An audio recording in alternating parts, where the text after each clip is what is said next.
I'm Lucy Pringle, been investigating the cross-circle phenomenon for over 30 years.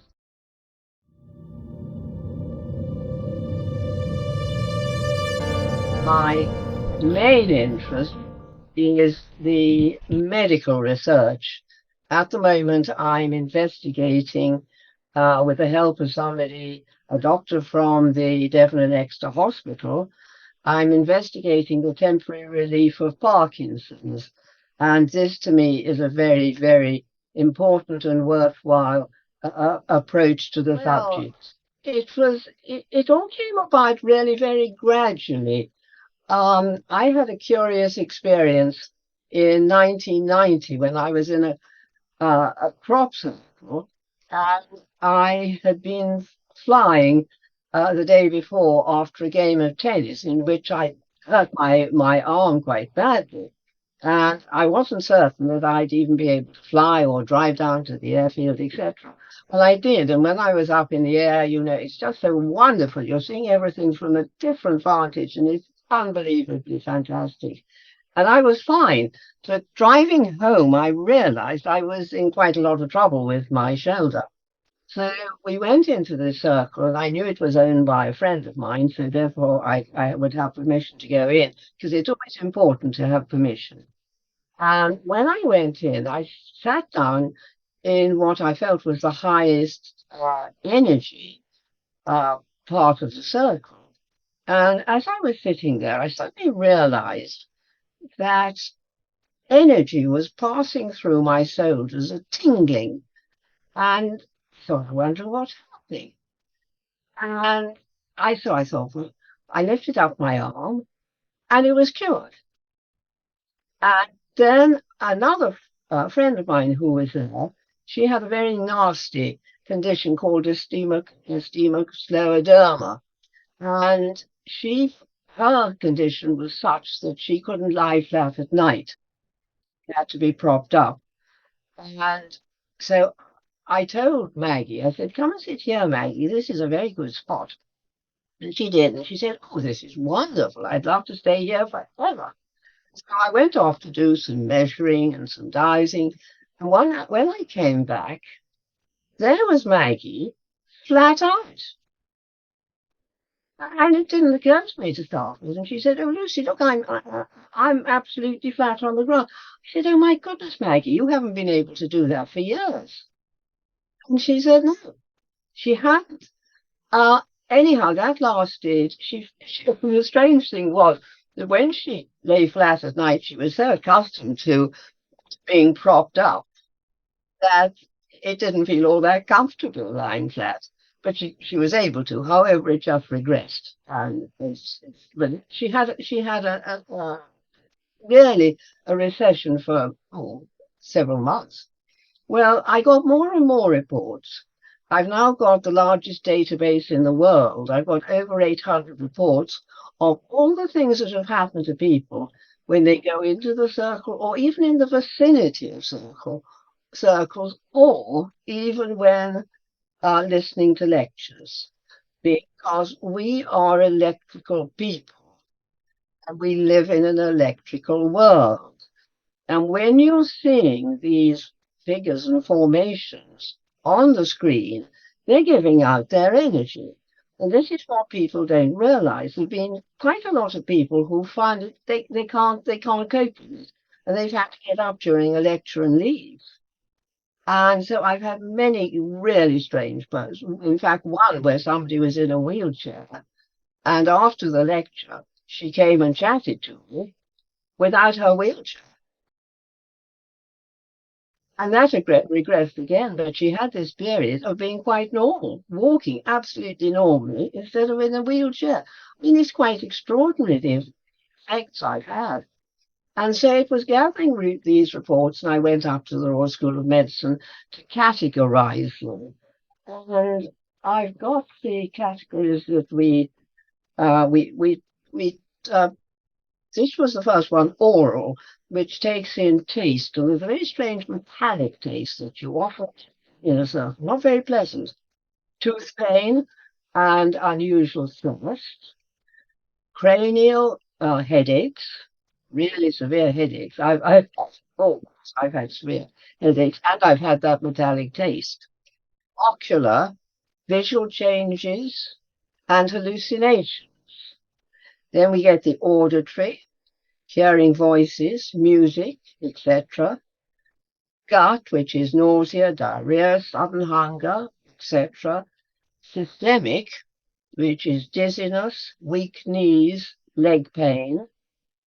And then mental, this is a big category where people find their thought processes are affected and they suffer from short-term memory loss, feelings of panic, and even one of terror.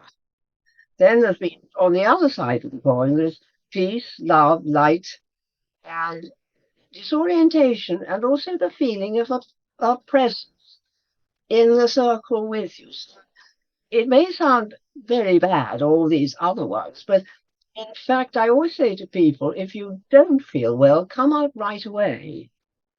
And so getting all these reports, and then another thing happened, a great friend of mine, she had Parkinson's and she was absolutely dying to go into a circle. And I said, well, taking into consideration all the negative effects, I really don't think you should go in. Anyhow, she pestered me. So I said, well, listen, next year I'll try and find one which is almost as 100% beneficial as possible.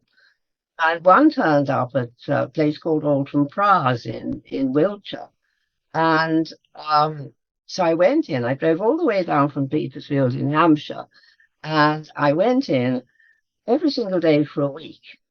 And I felt fine. And I stood at the edge of the field with my questionnaires.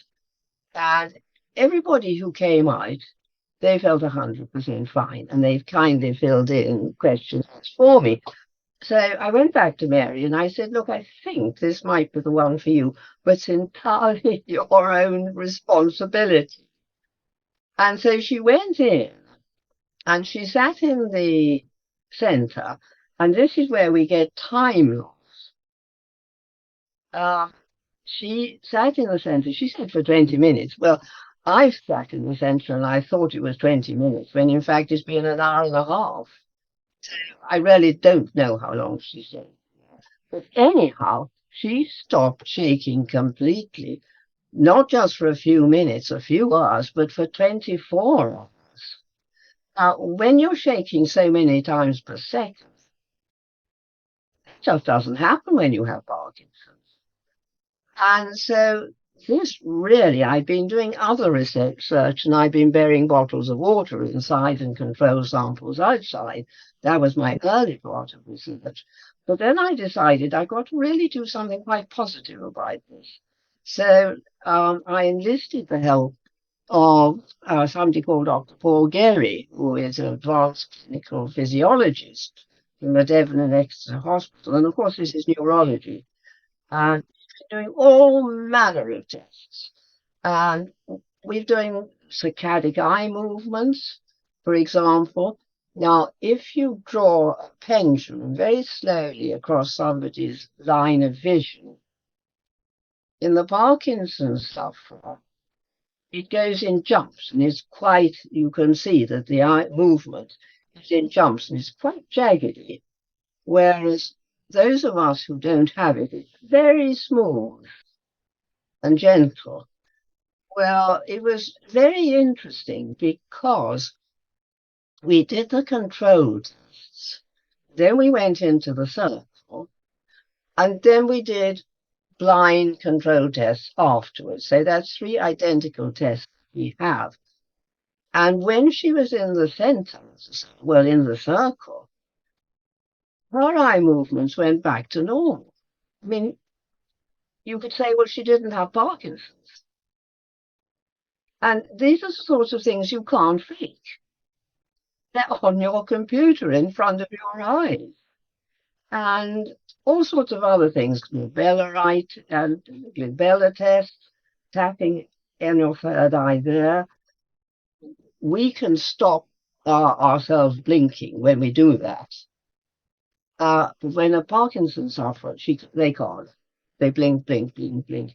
And so many other. We've attached electrodes, we've done tremor tests. I can't tell you how many different types of tests we've done. But there was one very interesting day we did, which was something I'd always wanted to do, but it had never just managed to happen. And there was one that had appeared just the morning when we were going to do our tests. And I thought, brilliant, that's really fresh. And so we can go in there. So we went into this one, and I had a Russian physicist from St. Petersburg,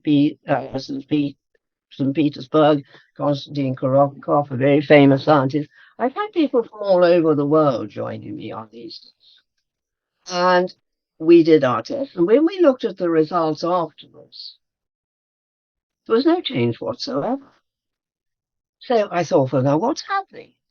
This is very strange. And I was told that that had been man-made. So that was quite unknowingly, that was my blind test, which was absolutely brilliant. So there's no change. In a man-made one, there's no change.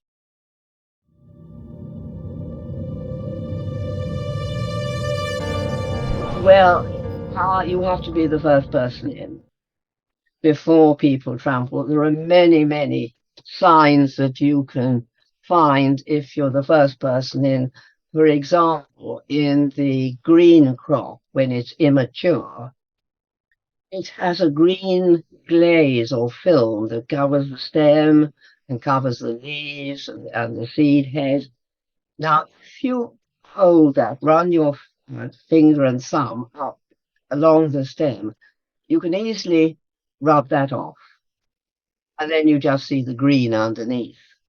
Well, if you imagine people walking on that, and in fact, quite often I've seen the actual tread of somebody's shoes. So, and you can actually say, well, either that was well, it couldn't have been. Maybe I'm not the first person in, or else that's man-made. Now, in the mature crop, when the seed heads are ripe, if you're going along and say you're walking along the fallen crop and you look underneath and you see grain, you know the pressure has been applied. So what you're looking for is to see whether any pressure has been applied. And then you know people have been stomping around.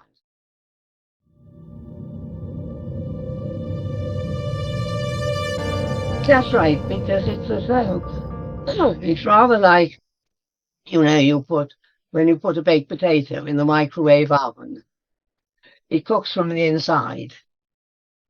So what seems to be happening is that there's some heat or microwave heat going up the interior of the stem, which softens the stem at the base and just allows it to fall quite gently. Well, I don't know. I don't know. The fact is that it's obviously some sort of microwave energy, whether it's infrared or we don't know. There's so many things that we actually don't know about this phenomenon that I now don't hesitate to say I don't know. You can't pretend you know it all when in fact you simply don't. And this is where it's so intriguing. And some of the very best minds are involved in this, particularly mathematicians and geometers. I mean, some of the formations have been so complex. I'll just read you one. This was one at Martinsell Hill. Now, there was a most brilliant geometer called Michael Glickman, and he'd been drawing up the geometry of the circles for many, many years, and he knew what he was doing. He was an expert. And this one appeared a place called Orr in Wiltshire in 2018. And it was only up for a very short time before the farmer harvested it out. And luckily, somebody managed to take a drone shot of it, and a very good drone shot, because when I'm flying and trying to take the pictures, I lean out, because what you really need is a vertical. You can only get a vertical by leaning out. Mind you, I'm strapped in, so you don't have to. And anyhow, this is what Michael said. I've been drawing circles now for nearly 30 years, and I was astonished by the skill and precision embodied in the Martinsell Hill. It is, in my view, one of the top 10, maybe 5 formations we've received. It contains 28 pentagrams and 140 precisely formed isosceles triangles, each one with a prime angle of 36 degrees, which automatically generates the golden section. Now, he took 2 days to draw that, and being so skilled, it was so complex. And he said any suggestion that this meticulous and majestic formation might be man-made is bizarre to the point of lunacy. So just imagine all that complex geometry. It's hard to believe, isn't it? So that's what we're faced with. And in the man-made ones, you never get geometry. You get it. This is again where the vertical ones are so important. Because some of the man-made ones look very good. When you analyze them, like Michael Glickman did, you can find the flaws. There's always a flaw. And there was one, this was in 2001, and it was on the highest point of Wiltshire. There's a ridge going along, and this was the highest point of the ridge, which actually happened to be the highest point in Wiltshire, and it was on the Wanstead, and it happened in 2001. And this is a message I actually received from the hoaxers. And I included it in one of my books because I thought, well, that's great. They're being honest. Yippee. And this is what they said. Here's something to ponder. If this formation was man-made, allowing for the time to get into and out of the field under cover of darkness, the construction time left would be around 4 hours. Given that there are over 400 circles, some of which span approximately 70 foot in diameter, that would mean that one of those circles would need to be created every 30 seconds. And that's not even allowing for any time for the surveying, purely flattening. This formation pushes the envelope, and that's a massive understatement. My brain hurts. Well, in fact, there were 409 circles, and very strange things happened in there, particularly electrical failures. People would go in with a fully charged camera recorder, be dead immediately. All sorts of equipment failures.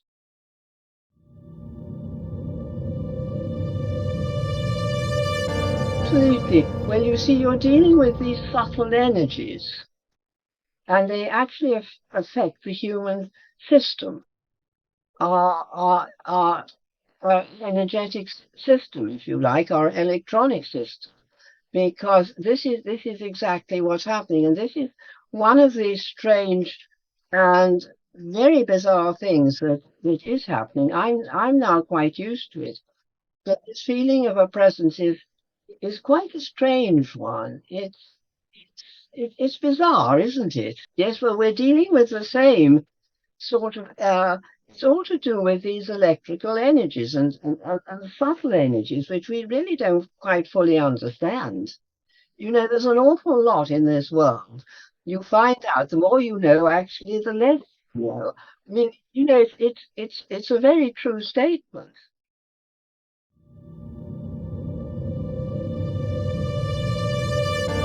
And I found myself I found two when I was flying, and then there was one, I'll never forget it, when I was driving towards Avebury Stone Complex, and this is one of the most wonderful sacred sites that we have in England. And there's a road running alongside the avenue as you drive towards it. And as I driving along, I was just coming in from the road, and on my right, I was driving slowly, I caught sight of a tiny little circle. It was in young wheat. We have, first of all, we have the canola, then we have the barley, which is a 100-day crop before it's harvested. Then the next one is wheat. And there was this little tiny circle with a standing crop in the middle. And I got out, and you know, it was so perfect. I just couldn't go in. I just looked at it in complete wonder.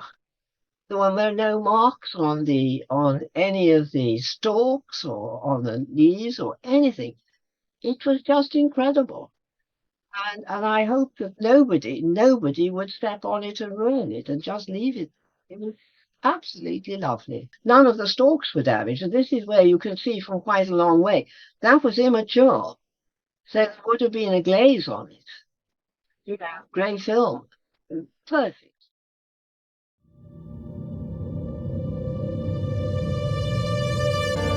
Well, I mean, I was just mentioning the one about Martinsell Hill. The geometry in there could not have been more complex. Now, most of them happen at during the night, as you probably know. But there was an extraordinary story, and I've got it here somewhere if I can find it. There we are. Now, I'm going to tell you about this because it's the only one where there have been many witnesses, and it happened on a Sunday, on the 7th of July, 1996. And 1996 was a year when we had many, many wonderful formations appearing. And I've been giving a talk at a college in Hampshire. On the way back, apparently, somebody had been at the talk, and she said to the taxi driver,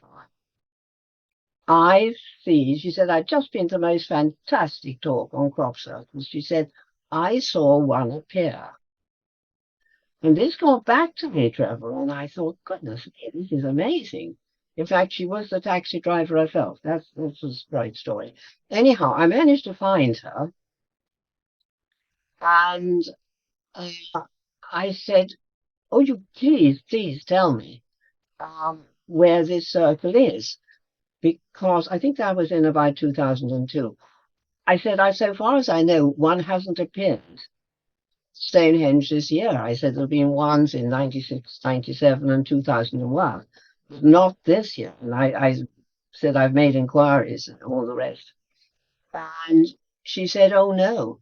No, she said, I know exactly what date it was. It was in 1996. And she said, I know it was on a Sunday. Because she said, I was driving down the west to the West Country because my son, who was in the army, he was on leave.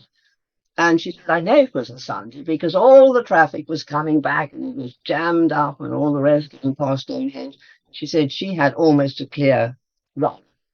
And when she was at the top of the hill coming down towards Stonehenge, she saw a very, very strange cloud hovering above the field across the road from Stonehenge, but opposite Stonehenge.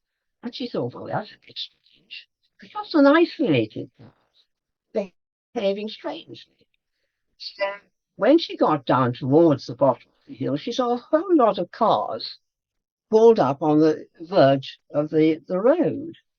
And one came out, so she popped in right away, went up to the fence, and then she said she simply could not believe her eyes. The crop was going down in front of her eyes.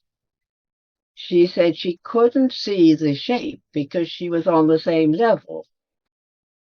But she said, you couldn't believe it unless you were actually witnessing it. And she said it was just amazing. She was an Irish woman. She said it was like little leprechauns were in the field. She said it was just extraordinary. Now, there were so many other people, and it was actually, it was later than 2002 that I heard about it. It was about 10 years later. And so I said to myself, why hasn't this been come out before? Why am I the first person to know about it? I said, all those people there watching what was happening. And then it occurred to me that, you're all together there and you're seeing the same thing. But when you leave, you're all going to different directions. And you're not going to go into a pub and say, I've just seen a crop circle appearing. I mean, you'd be laughed at. So this was why nobody heard about it until I heard from, I call her M because she didn't want to be her name. No, she still doesn't quite rightly. And so but there was verification of it, which was very strange, because on the day that it happened, a pilot was flying a medical doctor over Stonehenge. Well, you can't actually fly over Stonehenge because it's a military area and you're not allowed to. So you have to fly beside Stonehenge. And so they had to fly over the field. And it was a gigantic formation. Let me give you the measurements. It was 900.5 times 580 feet and 151 circles. And so you wouldn't miss it. It was enormous. And so the pilot flew the doctor on and got the thrusting and they disembarked. Now, the doctor, for some reason, wanted to drive back past Stonehenge, and he saw a whole lot of people looking into the field. He didn't think anything about it. He just thought, well, what a hell of a lot of people looking into the field. But the pilot also flew back, and he couldn't believe his eyes.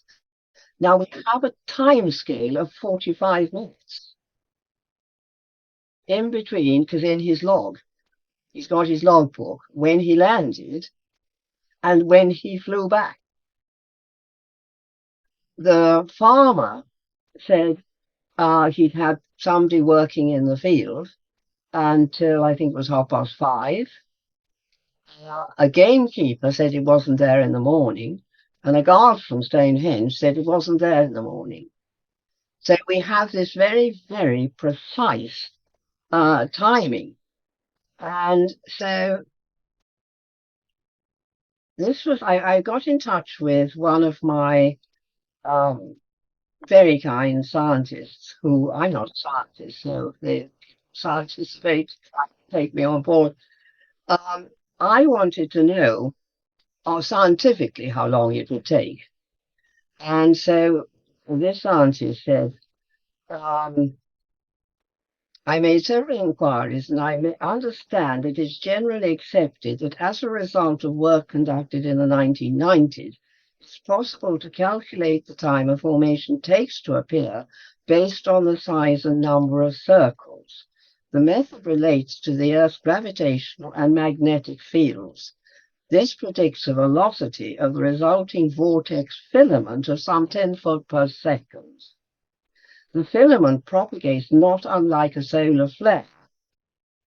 To create the 151 circles in the 915 times 580 pattern, it would take the order of 20 to 25 minutes to create.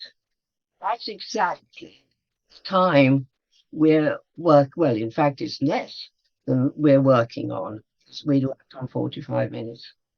And the descending force emits an electrical discharge which releases bubbles from the underground aquifers.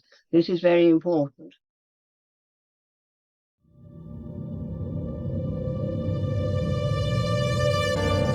all genuine circles are on underground aquifers, which is underground springs.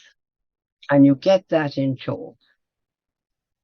And these, which rise up, the bubbles rise up through the surface of the ground and the patterns are formed. This is it's as above, so below, so to speak. You get this force coming down, and you get the bubbles rising up from underneath due to this impact. And they say there's less pressure outside than inside, therefore there's a sort of sucking down motion from inside, which bends or sucks down the crop at the base. And then this strange mist. You see, Em was saying what seemed so strange was as the crop was expanding on the ground, so this mist seemed to be behaving in exactly the same way, circling around and expanding. And the mist would appear to be as a result of cold water vapor rising from the aquifer underneath the underground spring, and behaves in a manner similar to what happens in the lab when electrical discharges are created through water and different patterns emerge on the surface. Mist forms a little distance from the triggering point, which would support what occurred in this case. M could see the circle growing. As for the height of the cloud, it would be no higher than the radius of the formation created, and the mist cloud would grow as the formation grew. So I challenged this scientist. I said, yes, I absolutely go along with all the scientific evidence you've given, but I said there's more to it than that. There's some consciousness behind this for the design. And he came back saying, however, the more complex patterns have additional information in additional information contained in the sphere, and what or who presses the button to make these is not within our present knowledge or understanding. So here we are dealing with something which, to all intents and purposes, are made naturally, but with an intelligence behind it, if you can grasp that. I find it very easy because I've been working with this phenomenon for so long that there's a conscious and an intelligence behind this phenomenon. And in fact, just to demonstrate that, when some of the hoaxes have been working in the field, they felt that there was a presence. And then they'd get all sorts of orbs circling around them and following. And they'd be so frightened, they'd actually leave. So there's abundant evidence that we're dealing with a consciousness, an external intelligence and consciousness. And this is where we're dealing with something. People say, oh, haven't you found the explanation to this? Haven't you found the explanation? Well, just like us researching this phenomenon, I think we've got to say it's ineffable. And ineffable means it's past beyond our understanding. And how are we ever going to find an explanation to something which is beyond our understanding? So this is where I'm very keen on my research, because this is something where I've got evidence of something happening in the fields. And again, I can't tell you what is happening, except there's evidence that there's a physical change, a neurological change. But what it is inside the circle, I can't tell you. Otherwise, we'd have a cure for Parkinson's. And this would be wonderful beyond belief, Trevor. I mean, it is a phenomenon which is, well, it's I think actually possibly one of the most important things that has happened in the way of increasing our learning in so many different fields. not just technically, but in medicine, in so many different areas.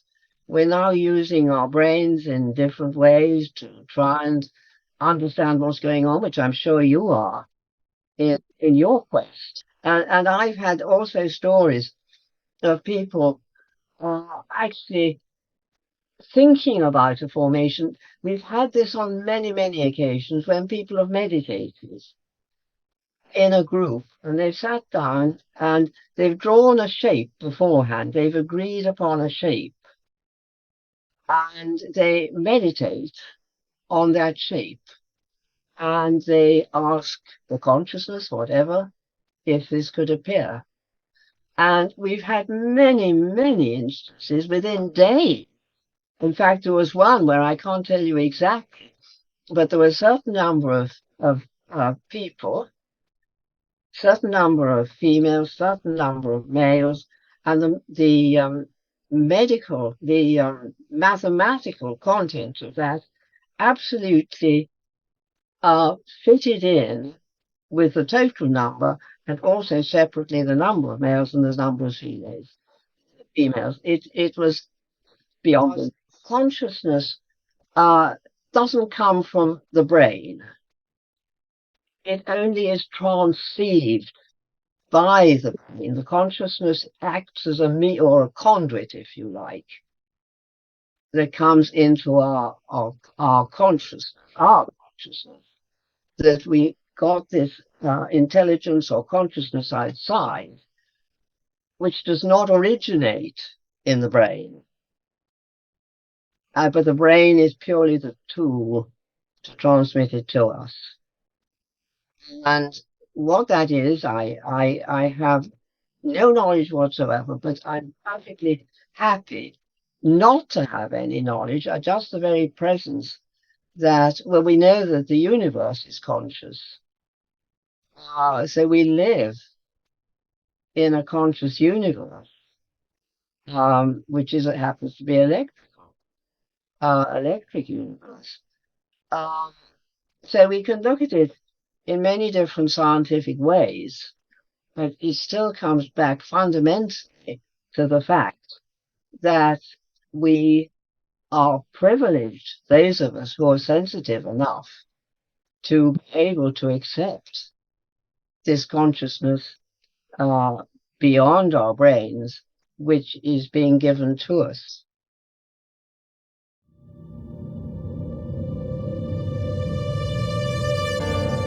And I feel very strongly to make use of it in the very best way.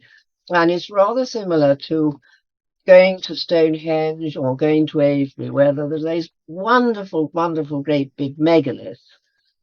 And many of them are exhausted, that they've lost their energy, they're exhausted.